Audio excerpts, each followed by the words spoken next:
Казанда бүтін дүния татарларын бірләштірүче милләт жиыны узды. Татарлар көпләп яши торган 64 төбәктән һәм 10 чит илдән килгән милләт жиыны делегатлары белән хәбәрчебез Айзилә Батырханова аралашып кайтты. Милләт жиыны утырышы татар мәдәниятенең җаны булган Камал театры бинасында узды. Биредә җәмәгать эшлеклеләре, дин әһелләре, сәнгать осталары, укытучылар, журналистлар барысы да татар милләте өчен кайгыртып йөрүчеләр. Монда килүемнең төп максаты көч алып китәргә. Безнең татарлар дип яшәп, безнең гореф-гадәтләрне, телебезне, динебезне күтәрер өчен моннан энергия алып китәбез кайтып. Безнең дусларны күрү бер яктан, икенче яктан монда килеп, безнең активистлар да үзләренең рухларын күтәреп китсеннәр. Чөнки читтә торган татарларга алар сибелеп торган җирдә менә мондый кешеләр арасында булуы бик көчне арттыра, рухты күтәрә, анда кайткач эшләргә ярдәм итә. Милләт җыйыны башланганчы делегатлар төбәкләрдә татар теле дәресләренең киметелүе һәм бу проблеманың чишелешен хәл итү юллары турында үзара фикер алышты. Зур проблема безнең ассимиляция жактан, да. Шуңар инде менә балалар тәрбия жактан. Безнең Мәскәүдә бер генә татар мәктәбе бар, бер генә детсад татарча бар. Шуңар безнең Мәскәүдә татар теле саклау буенча, гореф-гадәтләрне саклау буенча эш авыр барса да, без бу эшкә бик оптимизм белән карыйбыз. Барыбер яшьләр белән эшләйбез. Менә киләсе перепись населения инде халык шутлауда без аңар әзерләнәбез, кешеләр белән сөйләшәбез инде, яшьләр белән сөйләшәбез.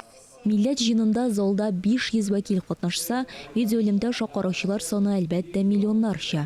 Президиумда Татарстан президенты Рөстәм Миңнеханов, Татарстанның дәүләт киңәшчесе Минтимер Шәймиев, Бөтендөнья татар конгрессы милли шура рәисе Васил Шәйхразиев, милләттәшләребез Россия герое Дамир Юсупов, Олимпия уеннары чемпионы Алинә Захитова катнашты. Узган ел җыйында татар халкының үсеш стратегиясе кабул ителде. Быелгы милләт җыйынының игътибар үзәгендә җанисәп булды. Bütün халыкларда да диалектлар бар. Bütün халыкларның да таралганы бар. Безнең күп таралган халыклар аз булса да, нигә без инде монсы Себер татары, монсы Әштрхан татары, Мошыба, Башкортстан татары, без хәзер инде Казахстан татары. Без бер бүтән татар түгел без белим. Нигә телевидениедә башласалар, мәгълүм ишәтмә үтерәшен дип башласалар, нигә бу татар дип башламыйлар? Гриф Хайруллинның ялкынлы чыгышы иң күп алкышларга күмелде. Татарстан Республикасы дәүләт киңәшчесе Минтимер Шәймиев татарларны берләшергә чакырды. Безгә бердәмлек кирәк.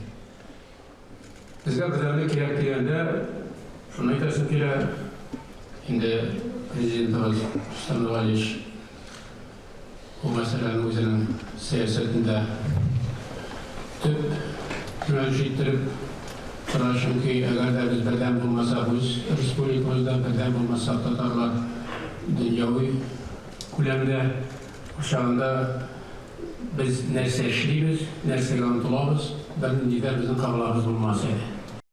Татарстанның атказанган артисты Фирдүс Тямаев сүзләренчә, җанисәп ул зур көрәш, милләтебезнең сынавы.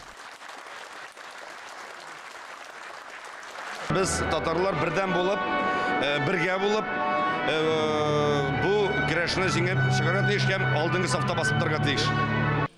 Васил Шәйхразиев җанисәпне онлайн рәвештә алып барырга киңәш итте.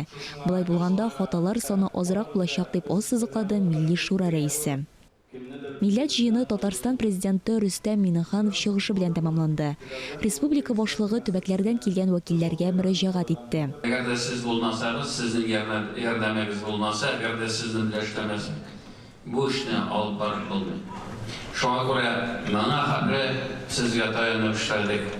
Мен бүген сезгә таянабыз, киләчәктә дә сезгә таянып эшләрбез. Сезгә, сезнең хезмәтегез өчен, татарларыбыз өчен сезгә зур рәхмәт. Сезгә исәнлек саулык. Милләт җыйыны дәүләт бүләкләрен тапшыру һәм туган телне җырлау белән тәмамланды. Айзилә Батырханова, Таһир Хәсәнов, Татарстан яңалыклары.